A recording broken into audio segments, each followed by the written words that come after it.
এবার মার্কিন president Donald ট্রাম্পকে বৃদ্ধাঙ্গুলে দেখালেন ব্রাজিলের প্রেসিডেন্ট। সরাসরি ট্রাম্পের উদ্দেশ্যে বলেন, তার আদেশ মানব না। কিসের প্রেক্ষিতে ট্রাম্পকে মূল্য দিলেন না ব্রাজিল? ব্রাজিলের ওপর যুক্তরাষ্ট্র ঘোষিত নতুন শুল্ককে অগ্রহণযোগ্য ব্ল্যাকমেইল বলে উল্লেখ করে কড়া হুঁশিয়ারি দিয়েছেন দেশটির প্রেসিডেন্ট লুইজ ইনাসিও লুলা ডা সিলভা।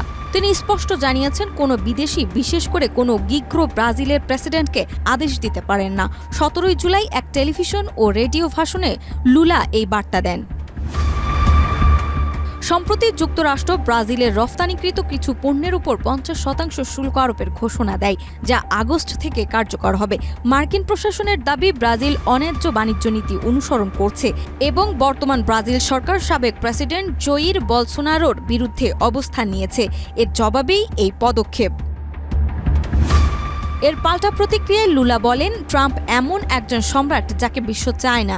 ব্রাজিলের সার্বভৌমত্ব কেবল সীমান্তে সীমাবদ্ধ নয়, বরং বিদেশি প্রযুক্তি কোম্পানিগুলোর হস্তক্ষেপ থেকেও তা রক্ষা করতে হবে। লুলা জানান, যুক্তরাষ্ট্রকে শুল্ক বিষয়ে একটি যৌক্তিক প্রস্তাব দেওয়া হয়েছিল, কিন্তু তারা তার বদলে হুমকি ও মিথ্যা তথ্য দিয়ে চাপ সৃষ্টি করছে। এদিকে শুল্ক ইস্যুতে প্রতিক্রিয়া জানাতে ব্রাজিল সরকার ইতোমধ্যে স্থানীয় শিল্প মালিকদের সঙ্গে আলোচনা শুরু করেছে। সম্ভাব্য প্রতিক্রিয়া নিয়ে চলছে জোর প্রস্তুতি। উল্লেখ্য, এটি লুলার 3য় মেয়াদ। যুক্তরাষ্ট্র বিরোধী অবস্থানের পর সম্প্রতি এক জনমত জরিপে লুলার জনপ্রিয়তা কিছুটা বেড়ে গেছে বলে জানা গেছে। নাজমা, মাই টিভি।